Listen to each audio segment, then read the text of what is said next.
The face of the NBA, LeBron James, usually an open book on most subjects, but he has made it clear he plans to keep his decision regarding whether he will get the COVID-19 vaccination private. During All-Star Weekend, he told reporters, quote, "That's a conversation that my family and I will have. Pretty much keep that to a private thing. Obviously, I saw Adam had his comments about the vaccination, but things like that, when you decide to do something, that's a conversation between you and your family and not for everybody. I'll keep it that way."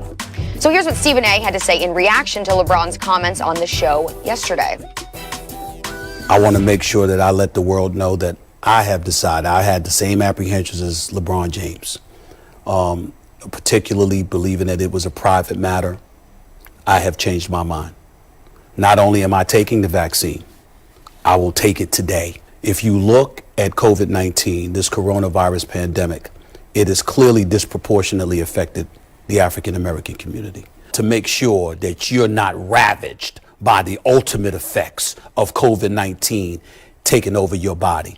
And more importantly than that, you have an obligation to make sure that you articulate that the risks are far outweighed by the risk that can come your way if you do not get vaccinated. And Stephen A. using his platform to send a message. Just yesterday, true to his word, our very own Stephen A. Smith got his first dose of the COVID-19 vaccine. Now, Stephen A. and Max, they will be back on the show tomorrow. So, Chene, what is your reaction to really the debate whether getting your COVID-19 vaccination and LeBron James saying he wants to keep it private? Should it be private or should it be made public? First and foremost, I want to salute Stephen A. Smith, who really, did a courageous thing and not only, expressing his own truth, but then also following through on that. And then also, being one of those people that are taking it publicly to try to ease some of those apprehensions amongst our community, the Black community. And he's someone that I always say, like, he's Stephen A. I may be Chene, but I'm going to try to come correct on everything like him. He sets such a high standard.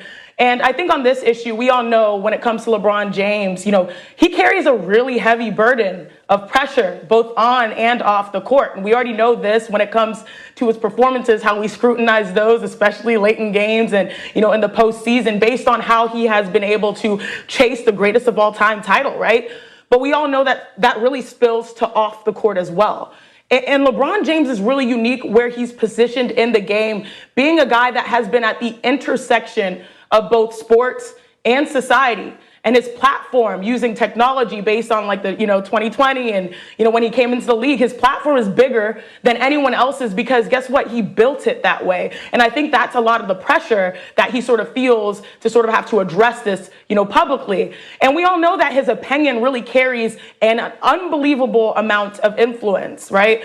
But that doesn't really mean that certain things, should be made public, that everything has to be public, especially when it comes to this vaccine. I know that, LeBron James, he has to plan to be extremely careful in what he says and how he says it and when he says it, especially when it comes to issues that are so important, something that has such great urgency, because we know that coronavirus is disproportionately affecting Black and brown communities. And so this is very important. When he speaks, we listen. So, hearing these things, I'm not surprised just by him taking it a little bit more privately. Again, the NBA is 75% Black, and there is a real apprehension about receiving the vaccine. And this is consistent, though, with the representation that we are sort of fighting for in all industries, not just the medical field. There is history within our country of reasons for us to be apprehensive about it. But I think that's why education really matters.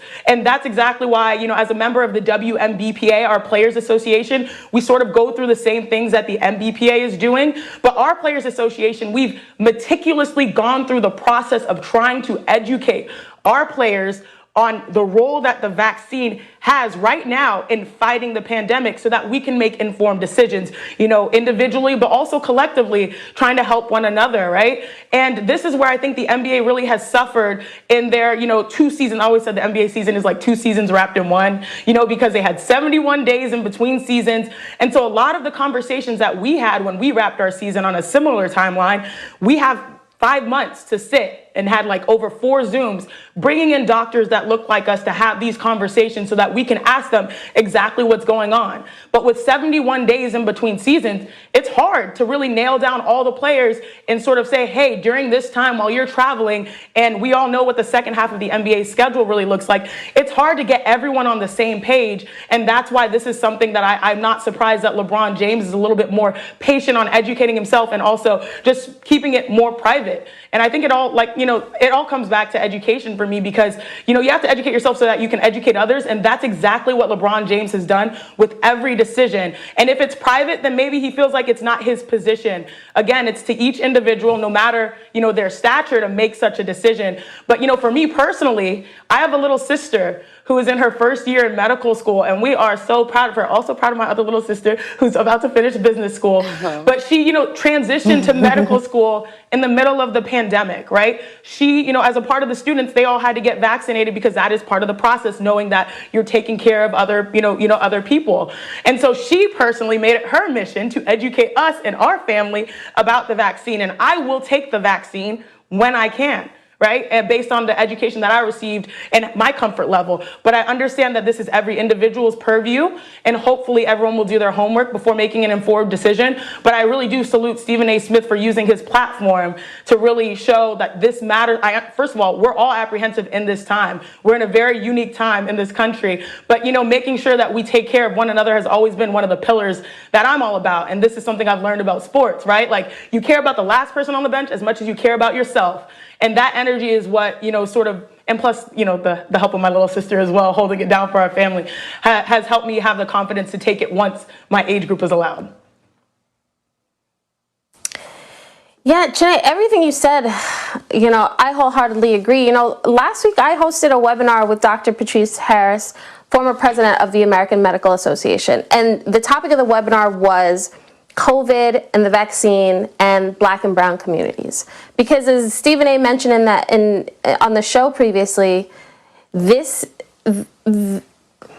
affects us at a disproportionate rate. But what is also troubling for Black and brown communities is the fact that we're not getting vaccinated as quickly as some other people. So,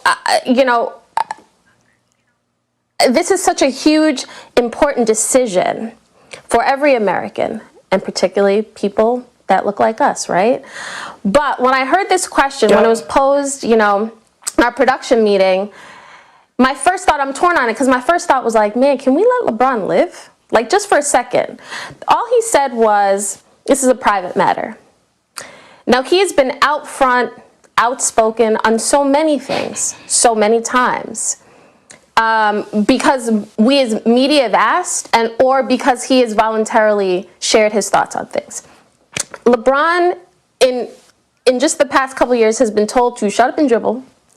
Hey, come on, help rock the vote, fight voter suppression. Hey, LeBron, help these kids with your charter school. At some point, again, his voice carries so much weight, but I feel like the idea that we're wondering, should LeBron should actually use his platform to tell people da-da-da-da. I feel like that's what, I'm torn on it because, again, hosting that webinar, what Dr. Harris and I talked about was how people in our community are skeptical because there's history to back it up. These aren't just unfounded fears. There's American history that is rooted in our distrust in the system, the medical, you know what I mean? That's real stuff. However, the same way Stephen A. talked about, I was hesitant, I had reservations just like LeBron, but I've changed my mind. Who's to say LeBron, I don't know LeBron James, I don't profess to know what he plans on doing. All I know is he said it's a private matter. So who knows whether he will take it or not, but if he does, maybe he'll come out and tell us. And his voice will carry weight.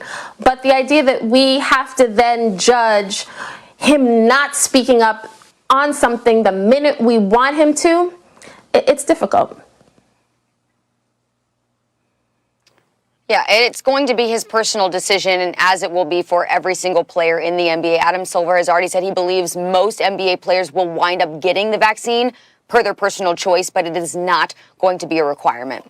All right, ladies, we are going to wrap it there because we have a 3-time champ joining us on the show. Draymond Green will be in the building ahead of the second half of the NBA season, which gets underway tonight.